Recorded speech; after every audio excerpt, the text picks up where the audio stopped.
age of the first home buyer in Australia. In 2022, it was 34. 3 years later, it's 37.5. It's paralyzing. It's crippling to the economy. First home buyers, where do they go? And the answer is a duplex in Belmore 10 years ago, you're looking at $800,000 to $900,000. You can't get anything for under like $2.5 million in Belmore. Belmore, it's such a funny market right now. It's very strange. There's reason for developments being rejected in these areas. It's because NIMBYs. Are they ruining the housing market? All signs point to yes. It's an acronym, not in my backyard. Not in my backyard. But unfortunately, this does affect the housing market. I've heard numerous people say, we got to bring housing prices down. We've got to get rid of negative gearing. How do we change this? And how has it affected Australia? Welcome to the Finance Show with Joe. He's Joe, I'm Michael, and today we're going to be talking about NIMBYs and are they ruining the housing market? All signs point to yes, apparently. I don't know what opinion to give because I'm going to upset someone. Oh, yeah. Definitely going to upset someone with this one. Before we get too ahead of ourselves, let's just define what a NIMBY is for those who don't know. I know people, like, it's a buzzword been thrown around, but in case you don't know what it is, it's a person who, this is the dictionary definition, the person who objects to the siting of something perceived as unpleasant or hazardous in the area where they live, especially while raising no such objections to similar developments elsewhere.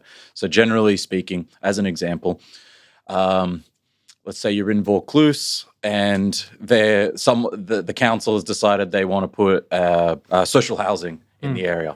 Typically, they're not going to be happy about that.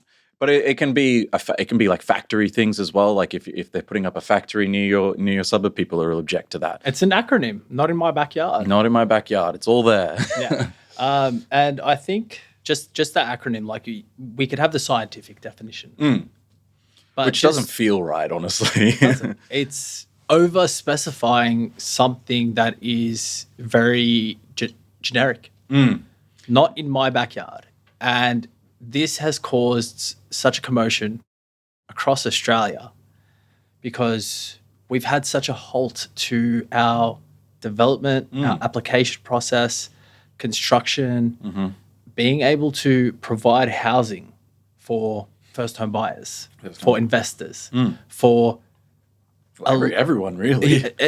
It's also much everyone because if what you will notice with NIMBYs is, I hate using that word because like 10 years time, I'm going to be a NIMBY, right?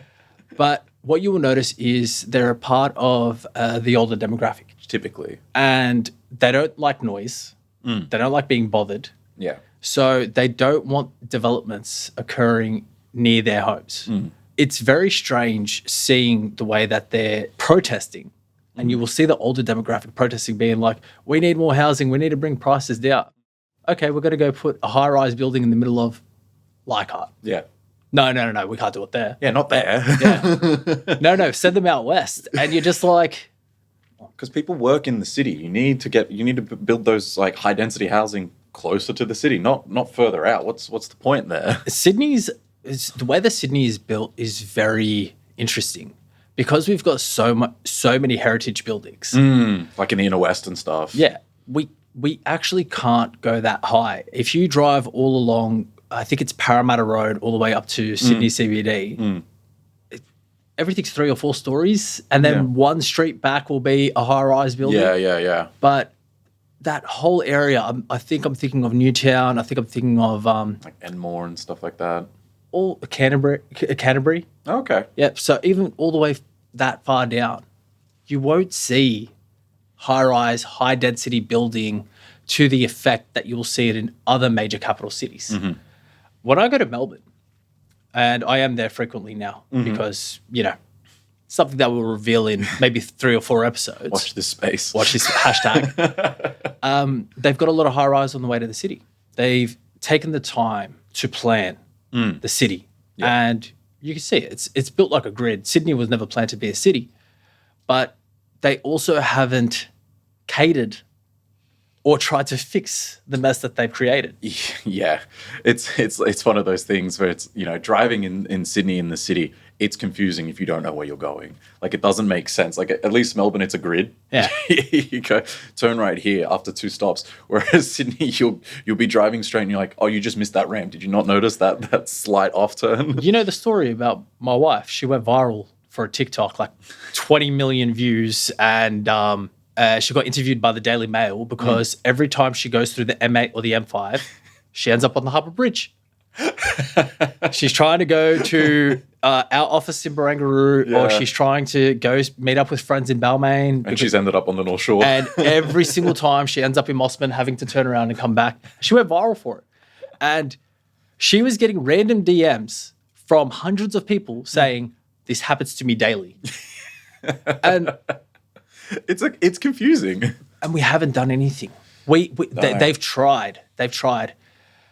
The issue is the voice that the individual has, especially when it comes to application planning, development process, the right to protest. The voice of the individual is so strong in Australia that it has affected people, their overall livelihood. Yeah.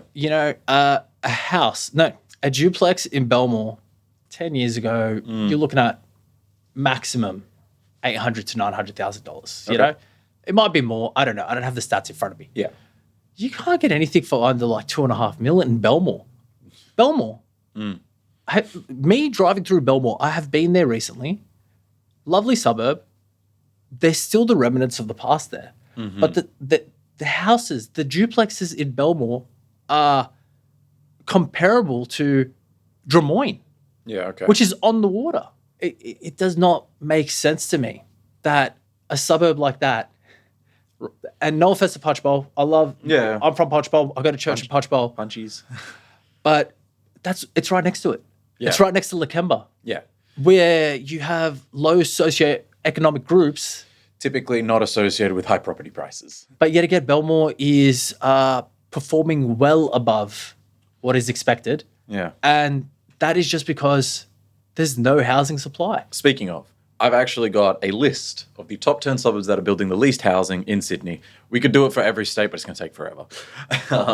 So, top of the list, Glenmore Park. Second, Illawong. Then our filming location. Yeah. Third, Harrington Park. Fourth, Windsor. And then we got Yarramundi, Lawson, Menai, Wentworth Falls, Cromer, and Springwood. These are all, the housing supply has grown less than 1% for each of them. Illawong and Menai I can somewhat understand. We don't have a train station. People don't want to live here anyways. No, I'm joking. No, what it is Illawong and Menai are surrounded by National Park. We've got a lot of trees in this area. So to be able to get anything approved here is quite difficult. You will see vacant lots of land in this area go for double Patstow. Okay. Randomly. Okay. But then you'll get another vacant lot of land that will sell for less, like 10% less than the same size as Patstow. The reason for that is Illawong definitely is not a pass-through suburb. It's a destination suburb. No one has ever said to themselves, I'm just going to pass through Illawong. Yeah, I mean, before we started filming this podcast, I didn't even know where Illawong was. We've had very, very minimal development in this whole area. We've only got one apartment block, and it took them forever to get an approval. And that's, possibly because of the neighbours, because of the school that's across the road from it. There was a number of factors, but it took them 5-6 years just to get it out of the ground. Like, it was not an easy process. Menai surprises me a little bit because me knowing that suburb, I know that there's potential there. Problem is nobody wants to invest in that area. So there's two sides of this. With Menai, if I went and bought a block of land in Menai, it might cost me the same as it would in, I'm just going to choose a random suburb, Punchbowl, whatever, Greenacre. The block of land might cost me the same. But to be able to get bank funding or get any source of funding, the developer quite often needs to go through a pre-sales process. How are they going to achieve pre-sales when the people that want apartments, when they want, good work-life balance, where they can get to and from work in 30 minutes. Menai doesn't have a train station. So when I was working in town in 2018, and this is before, had my car spot and everything, it would take me an hour and 40 minutes door to door every day. Yeah. It's how the crazy morning routine started, because I was like... You were waking up early already. I had to. Yeah. Well, Otherwise, I wouldn't make it to work. If I left home 7:50, I would not be at my office until 9:40 a.m. It's a shit show. Yeah. So the developers don't want to develop here because they won't make their money. They won't have people actually coming here and saying, hey, guess what, guys? I'm going to put my money in here and I'm going to achieve pre-sales, because they won't achieve the pre-sales and they might go bust. Yeah. So the developments that you see around here, it's all single-story luxury houses. That's sort of what I've noticed, because like there are dwellings being approved. Like, although the number of dwellings been approved in Illawong over the last 2 years, there's only 12, and then Menai it was 42. I wonder if one of those buildings was mine, because I built here. Honestly, it's definitely mine. I say that. I say like, oh, I wonder. No, it is. It is definitely yours. That's hilarious. Where else did you say? So Harrington Park, Glenmore Park was at the top of the list, so that's out west. Yep. Windsor, Yarramundi. Windsor surprises me. Yeah, I mean, there's nothing there though. Nothing in Penrith either. People still buy there. Yeah, but there's work. You can work in Penrith though. I'm joking, but I probably pissed a bunch of people off. No, but Windsor is that one surprised me the most, because there's a lot of land out that way, and I thought that they would have developed that. I wonder if it's because it's a big flood zone, and I used to live not near it, but near enough that I got the news. That place used to flood constantly. It's all built on a floodplain. Well, that's the reason why. That's what I imagine, Yeah, that is 100%. The river there always floods. But it's funny you bring up this top 10 list, because they all have something in common. It's all... I can imagine the ABS has the stats on each one of these suburbs. I'm assuming the median age is much higher than what it would be across the rest of Sydney. Yeah. And there's reason for developments being rejected in these areas. It's because of that thinking. I want to retire. I don't want anyone else to come near me. I don't want to hear loud jackhammers in the morning. I don't want to get disturbed by concrete trucks. And that's it. But unfortunately, and fortunately, this does affect the housing market. Yeah. So I've heard numerous people say, oh, we got to bring housing prices down. We've got to get rid of negative gearing. There's so many things, especially around this election time, that just key hot words to try and get people to vote other people in. And I don't think they really pay attention to the cause and effect.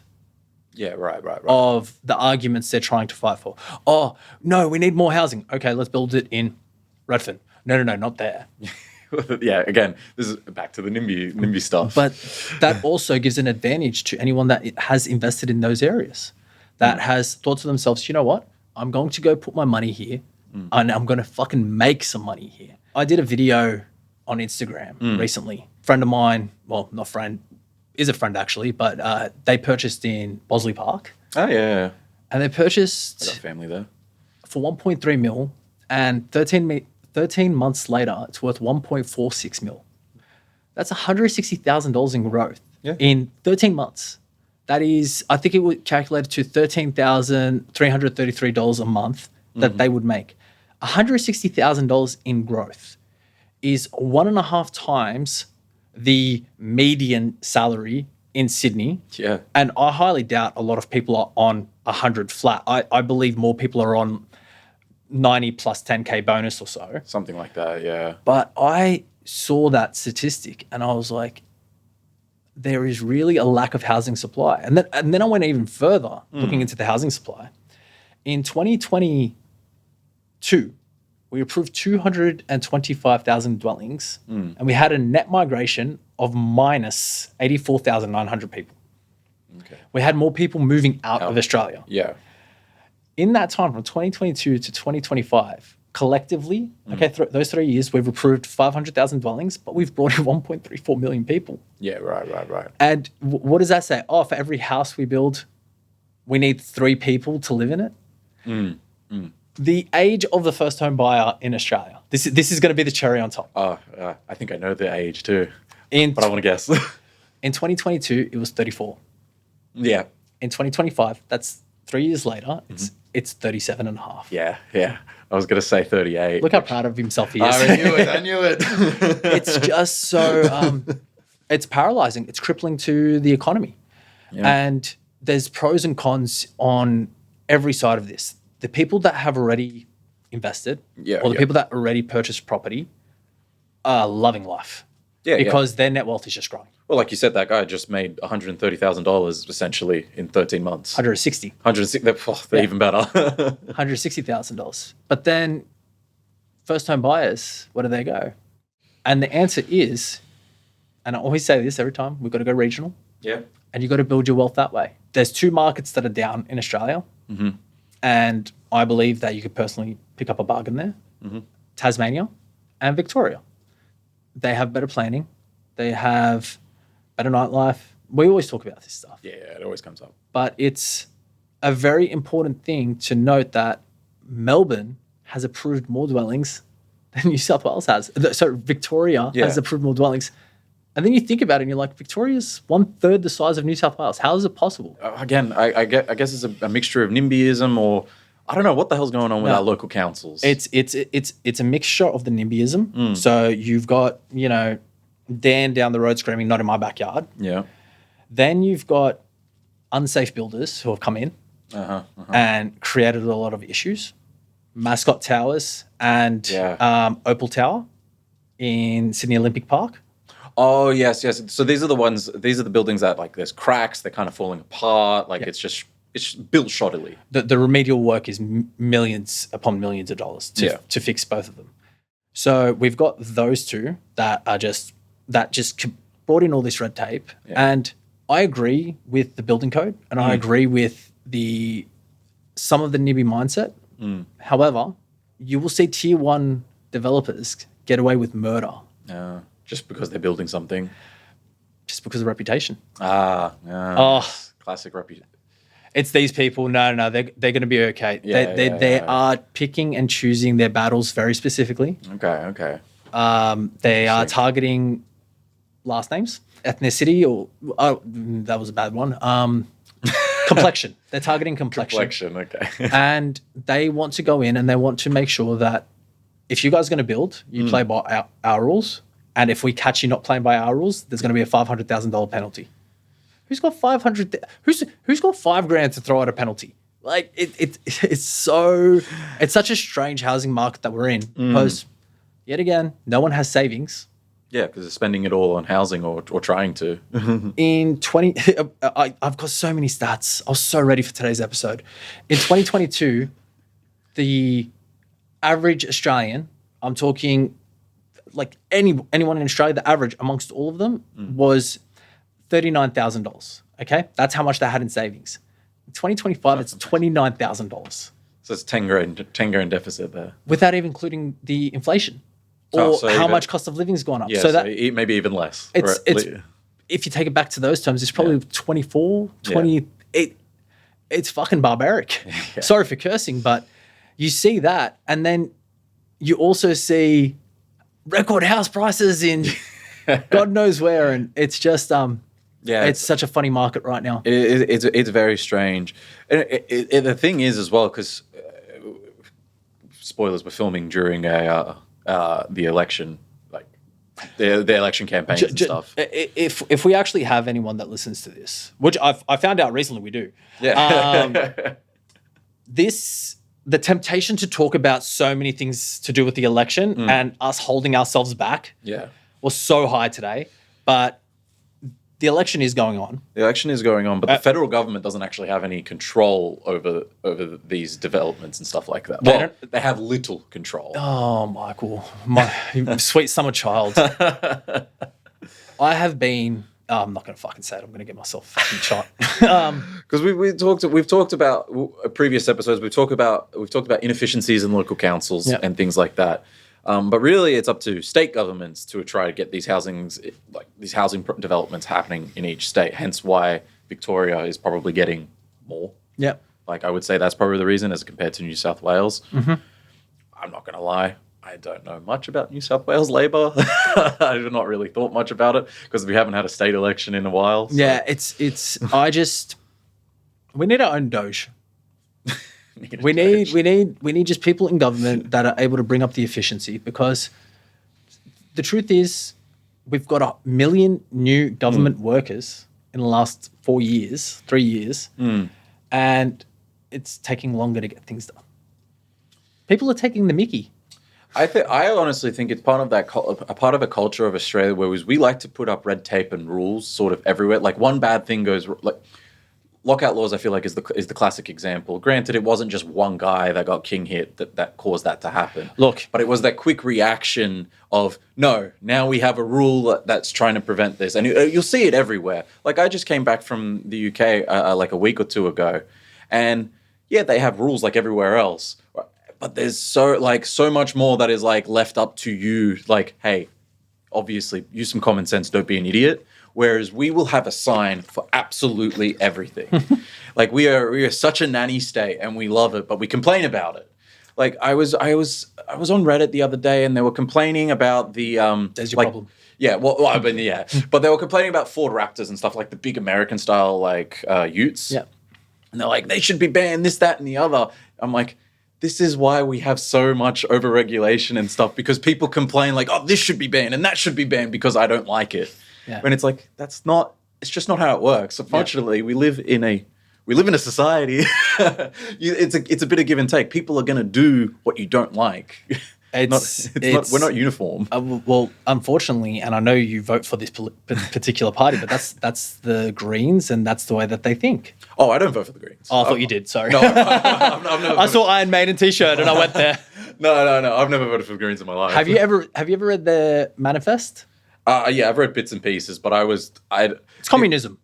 Well, yeah, they're socialists, but they've said that. Like, it's not a mystery. No, but it's proper communism. It's, everyone should be treated equal. And unfortunately, you will have people with more drive. You will have people that have disabilities. We don't live in that world. And what we have found in every single socialist communist party is there's corruption at the top. Name one communist party that wasn't corrupt. Oh, no. The problem, I wasn't going to argue that. The problem, what I was going to say was like, the problem is like one party systems in general, because there's no pushback. That's the beauty of democracy. You switch, like the general. This fucking podcast. Yeah, we started on NIMBYism. Yeah. But yeah, it's a one party thing. Like you've got no pushback, hence the beauty of democracy. One party gets voted in, that makes a certain section of people happy. Then they're unhappy, then we shift to the next one, and that makes that certain people. And, you know, you strive towards a middle ground. That's the beauty of it, right? It's supposed to be. Well, that's supposed to be. That's the ideal. But unfortunately... platonic ideal. But unfortunately, we are way too connected because of the internet. Yeah. And I saw a girl on TikTok the other day that was like, I don't believe in gravity. And her vote counts just as much... Her vote counts just as much as mine. And to me personally, she's allowed to have a vote, but come on, man. Like, I understand. Yeah. Like, you know. Well, that's the American argument for not making voting compulsory as well. Yeah. So it prevents the quote uneducated vote. Yeah, but it's just, to me, it's silly. Going back to NIMBYs, how do we? No. Like it's it's all part of. Let's get back on topic. No, but to wrap up the conversation. Yeah. How do we change this? And how has it affected Australia? Let's start with how it's affected Australia first. Yeah. Our cities are sprawling at a rate that we can't keep up when it comes to work. The trains went on strike for 2 months straight. This year? 1 month or two. Yeah, let's just say it was enough. It was enough. Yeah, it was enough that it was noticeable. Yeah. We already have people living an hour away from the city just to be able to afford a home. Myself included. And then they can't get to work. If they can't get to work, that means the gross domestic product, like our efficiency as a race drops. And I just think that the everyday Australian, going back to that, is just tired. Everyone's fucking exhausted. Yeah. Everyone's tired of driving. Everyone's tired of getting a random fine. Everyone's tired of these random tolls. I need to go do X, Y, Z to be able to go start a business. But guess what? Nobody's going to answer my phone and I'm going to be on hold for 50 minutes. And now I've got the shits and now I've got, all these people calling me. And I'm going to revert back to the NIMBY culture and how to get out of it. Go buy yourself a fucking block of land in an area that's going to be growing. Okay, watch the equity grow on that stuff. Build your cash surplus up. Okay, build your equity portfolio, and then you can no longer, or you will then be able to control your own destiny. And it's why I'm in the business that I'm in, and it's why I'm always preaching about property. Yeah. If the government is actively approving less dwellings, which we've seen, they're actively increasing our net migration. It means one thing: we've got this much housing, this many people. It's going to lift up. And how do you take advantage of that as a person? So we need people to think for themselves. Fuck anyone that has been on one of Australia's Reddit forums and creates an opinion from there. They really, really, really need to they need to be taken to a farm. Just don't get your opinions from the internet. No. But they need to be taken to a farm, and they need to work on the farm for at least 3 weeks straight, just so they can learn and appreciate what we've built here in Australia, and to let go of the red tape of, but I don't like this, so I don't want to do it, and I don't want to let anyone else do it. Yeah. No, fuck you, bro. Let people strive if they want to, and if you don't want to strive, there's a suburb called Lithgow. Okay, there's a suburb called NIMBY. Okay, there's Lithgow's a fucking depressing place. I've been there so much. No, but it's so depressing. I'm trying to highlight the fact that, like, okay, if you don't want to participate, then don't participate, but don't handcuff the people that are trying to build a better life for themselves. Handcuff the people that are scumbags, that are doing the fucking dirty shit, that are all that sort of stuff. Handcuff them, but don't handcuff the people that are trying to get ahead. Anyways. Yeah. To wrap this all up. In a nice little bow at the end. To wrap it all up, have NIMBYs affected our culture? Yes. Yeah. How has it happened? Too connected on the internet. What can we do about it? Avoid it. Go buy yourself a block of land. Make some fucking money. Wait about 18 months. Go buy another block of land. Make some fucking money. Wait another 18 months. Do it again. Recycle. All of a sudden, retire by 40 and go to bed. That's it. Or build a duplex. And as always, if you need help with your property or your financial advice, if you're looking to build a duplex, call it simple. Liam. I'm going to get someone from Fairfield. Anyways, thank you all for listening to a very chaotic but entertaining episode on I think so. on NIMBYs. And as always, I'm Joe. I'm Michael. And we'll see you at the next one.